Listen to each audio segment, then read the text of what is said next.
ज्योतिष तो अपूर्ण है, लुप्त सा है। कुछ गणित तो है, फलित सब लुप्त सा है।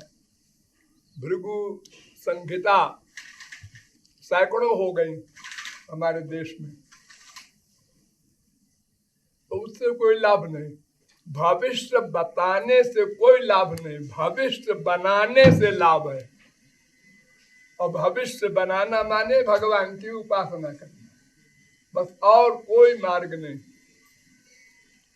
भगवान की उपासना में ज्ञान कर्माध्यनावृतम शर्त है। ज्ञान कर्म योग किसी का प्लस न हो, केवल भगवान की भक्ति। गुरु और भगवान बस दोनों को बराबर मानकर भक्ति करना। यस्य देवे परा भक्तिर यथा देवे तथा गुरु। वेद कहता है जैसी भक्ति भगवान में हो ऐसी ही भक्ति गुरु में हो। बस और किसी देवी देवता के पास जाने की जरूरत नहीं।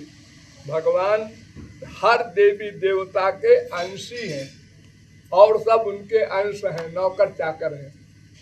तो जब स्वामी की शरण में चले गए तो फिर नौकर चाकर तो अनंत है, किस किस के पास जाओगे? कोई जरूरत नहीं।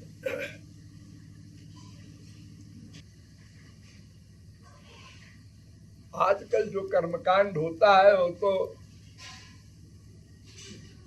कोई पंडित वेद मंत्र का उच्चारण नहीं कर सकता, सब ऐसे ही बोलते हैं, रात रसी रेखा पुरुखा ऐसे बोलते हैं।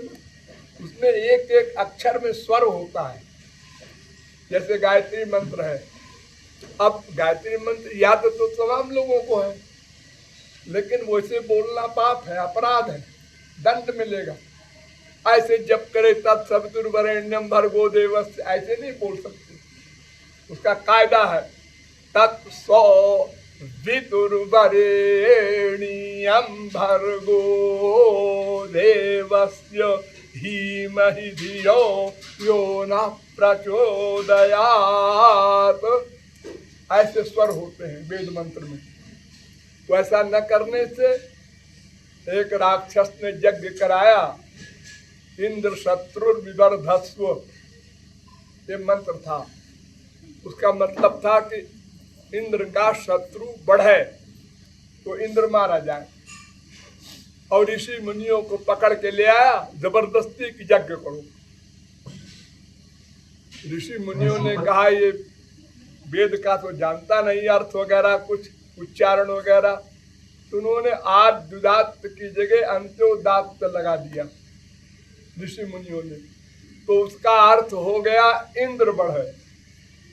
और यज्ञ हुआ, भगवान प्रकट हुए, तो उन्होंने कहा जो तुमने मांगा दिया। युद्ध हुआ, राक्षस मारा गया। तो मरते समय उसने कहा महाराज मैं भी तो आपकी संतान हूँ, आपने वर दिया था और अब आप हमको मरवा रहे हैं। भगवान ने कहा भाई तुम्हारे वेद मंत्र का अर्थ यही होता है। उन्होंने कहा ये तो ऋषि मुनियों की गलती है। तो ऋषि मुनि तुम ही तो लाए हो, तुम्हारी जिम्मेदारी है। तो ये बड़ा असंभव है, कलयुग क्या बड़े और युगों में भी इतने कठोर नियम है। और फिर सबसे बड़ी बात क्या, उसका फल क्या है? कुछ दिन स्वर्ग में जाएंगे, वहां भी काम क्रोध लोभ मोह सब है, जैसे हमारे संसार में। बात छोड़ो, केवल राधा कृष्ण और गुरु का चिंतन और रोकर उनसे उनका दिव्य दर्शन दिव्य प्रेम मांगना, और कोई कामना लेके नहीं जाना भगवान के पास। अरे उनके हम पुत्र हैं, उनकी प्रेयसी है, कोई भिखमंगे है क्या उनसे हम मांगे? और फिर मांगे तो क्या मांगते हैं? संसार। इस संसार को तो अनंत बार भोग चुके हर जन्म में, उसे क्या मांग रहे हो? अनंत बाप बनाए अनंत जन्म में, अनंत माँ बनाए, अनंत बेटा बेटी बीवी पति सब बना चुके, कहाँ है वो?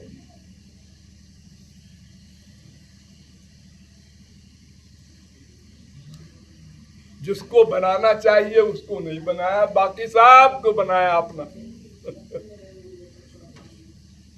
और किसी ने साथ नहीं दिया। जब तक वो माँ बाप भाई बीवी पति रहते हैं तब तक स्वार्थ का संबंध रहता है, और जब जिसका टाइम हो गया वो अपना नमस्ते संसार से चला गया। अब बाकी लोग रोते रहो। केवल भक्ति करो, और भक्ति करने में कोई प्रॉब्लम नहीं। रूप ध्यान प्रमुख है। मन से बनाओ रूप ध्यान, जैसी इच्छा हो। छोटे से ठाकुर जी, बड़े से ठाकुर जी, बूढ़े ठाकुर जी, जैसी इच्छा हो। जो कपड़ा पहनाने की तुम्हारी इच्छा हो पहनाओ, मन से। बाहर से पैसा नहीं खर्च करना है, सब मन से। हीरो का हार पहनाओ ठाकुर जी को।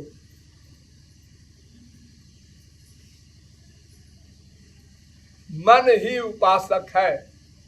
शरीर इंद्रियों की उपासना नहीं है, वो तो एक्टिंग है, फिजिकल ड्रिल है।